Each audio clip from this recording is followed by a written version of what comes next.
Allopathy readymade दवा और homeopathic tailor made दवा है, यानी व्यक्ति की बीमारी, मानसिक स्थिति सहित तमाम बारीकियां जानने के बाद होम्योपैथिक की दवा दी जाती है।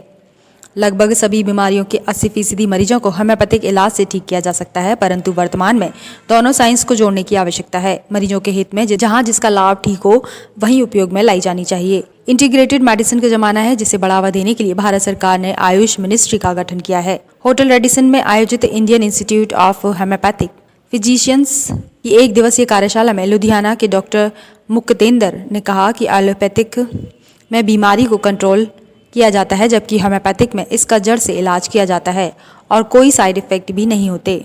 जीवन भर इलाज से बेहतर है कि 3-4 वर्ष के इलाज से बीमारी को खत्म कर दिया जाए। वहीं कहा कि इंटीग्रेटेड मेडिसिन का जमाना है, जहां जो विज्ञान बेहतर परिणाम दे उसे अपनाया जाना चाहिए। एलोपैथी में बीपी, थायराइड, शुगर जैसी बीमारियों का इलाज नहीं, जबकि होम्योपैथिक में उन्हें ठीक किया जा सकता है। लिवर, किडनी ट्रांसप्लांट, कैंसर जैसे मरीजों को ठीक किया गया है। IIHP के अध्यक्ष डॉक्टर तनवीर हुसैन ने किडनी फेलियर के मरीज को होम्योपैथिक दवा से ठीक करने की केस स्टडी के बारे में विस्तार से बताया। कहा कि 10 माह के इलाज के बाद किडनी रिप्लेसमेंट की आवश्यकता ही नहीं पड़ी, न ही इलाज के दौरान कोई डायलिसिस की आवश्यकता पड़ी। जलगांव के डॉक्टर जसवंत पाटिल ने हृदय व फेफड़ों से संबंधित बीमारियों पर व्याख्यान दिए। कार्यशाला में IIHP के सेंट्रल बॉडी के सचिव डॉक्टर सुधांशु आर्या, कोषाध्यक्ष डॉक्टर महेश पगडाला, उपाध्यक्ष डॉक्टर गीता मोबिया ने भी विभिन्न बीमारियों पर व्याख्यान दिया। मानसिक परेशानी से जुड़ी होती है हर बीमारी। डॉक्टर तनवीर हुसैन ने बताया कि मरीज की मानसिकता को समझना बहुत ज़रूरी है। होम्योपैथिक का सही इलाज करने के लिए मानसिकता को समझे बिना सही इलाज नहीं किया जा सकता। हर बीमारी के पीछे कोई ना कोई मानसिक समस्या अवश्य होती है। मानसिक समस्या से नींद गायब हो जाती है, जिससे व्यक्ति की प्रतिरोधक क्षमता बढ़ाने वाला मेलाटोनिन हार्मोन का बनना कम हो जाता है, यानी तनाव और अनिद्रा की समस्या व्यक्ति की प्रतिरोधकता को कम कर देती है, जिसके कारण सबसे पहले व्यक्ति को आनुवांशिक बीमारियां पकड़ने लगती हैं। गुर्दे की समस्या का मुख्य कारण मन का डर, गुस्से को अंदर ही अंदर पीना, लिवर की समस्या और पित्ताशय की पथरी का कारण है। हृदय रोग के लिए चिंता और फेफड़ों की समस्या के लिए कोई सदमा जिम्मेदार है। होम्योपैथिक दवाओं में व्यक्ति के तनाव को दूर कर उसकी प्रतिरोधकता बढ़ाने की क्षमता है। डॉक्टर हैनीमैन की प्रतिमा पर माल्य अर्पण कर किया गया शुभारंभ। Indian institute of homeopathic physician IIHP के एक दिवसीय कार्यशाला का शुभारंभ राष्ट्रीय अध्यक्ष व मुख्य अतिथि डॉक्टर तनवीर हुसैन ने मां सरस्वती व होम्योपैथिक के जनक डॉक्टर हैनीमैन की प्रतिमा पर माल्य अर्पण व दीप प्रज्वलित कर किया।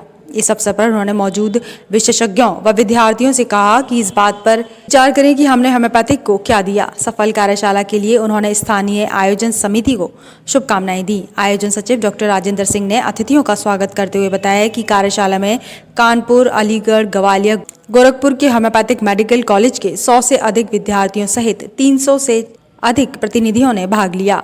संचालन डॉक्टर योगेश शुक्ला व डॉक्टर पवन पारिक ने किया। इस अवसर पर होम्योपैथिक में विशेष योगदान देने वाले डॉक्टरों को स्मृति चिन्ह प्रदान कर सम्मानित किया गया। इस अवसर पर मुख्य रूप से आयोजन समिति के सचिव Vishnu Sharma, Pankaj Tripathi, BPS Jadaun, doctor Dhirendra Singh, doctor Diwakar Vashishtha, doctor AK Sharma, doctor Sachin Pal, doctor Subhash Gupta, doctor Dev Prakash Rathore, doctor Rahul Gehlot, doctor Priyanka Verma, doctor Rajkumar Parmar आदि मौजूद रहे।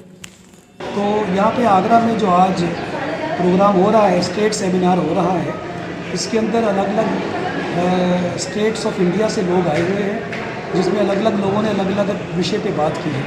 तो मेरा जो टॉपिक सुबह रहा है, जिसके लिए मैंने बात करी थी, उसमें एक्यूट किडनी फेलियर जो होता है उसके बारे में उसके केस वो शेयर किए थे, जिसके अंदर एक पेशेंट है, उसका किडनी फेलियर का जो केस था, जिसके अंदर मरीज़ का जो क्रिएटिनिन लेवल था वो 10.48 हो गया था, 10.48, जो कि 0.9 से लेके 1.3 या कुछ लेबोरेटरी के हिसाब से 1.5 तक होना चाहिए मैक्सिमम।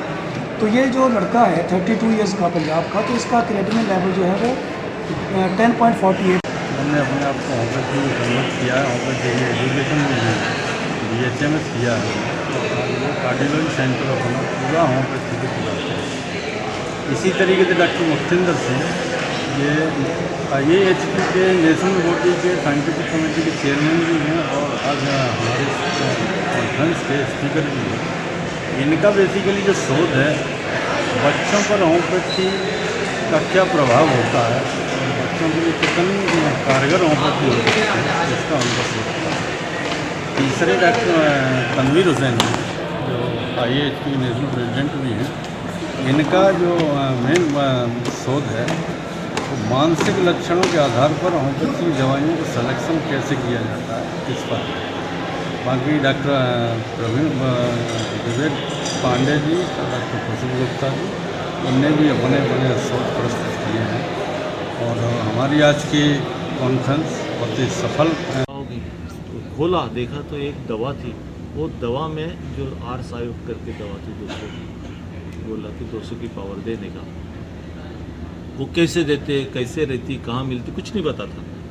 तो होम्योपैथ्स को बुलाया तो होम्योपैथ बोले इतनी ख़राब इसमें तो हम दे नहीं सकते, बोले हमको नहीं जमेगा। मैंने कहा यार मैंने ये ढूंढ के निकाली दवा, बोले नहीं इसमें पूरी ये हिस्ट्री लेनी पड़ती। मैंने कहा आप मुझे सिर्फ बताओ ये दवा कहाँ मिलेगी, तो बोले यहाँ स्टोर पे मिलेगी, कैसा देना वो बोले हम नहीं बता सकते। फिर हमारे रिलेटिव को फ़ोन किया जो MBBS है डॉक्टर विजय सिंह बनारस में, और वो होम्योपैथ भी है।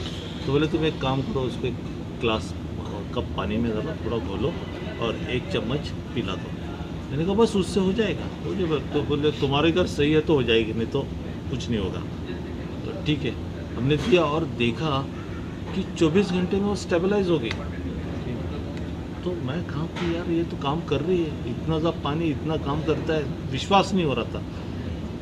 नेक्स्ट डे 24 आवर्स में वो और अच्छी होगी, सारे गैजेट्स निकल गए। और तीसरे दिन वो बोली कि हमको खाना खाना है।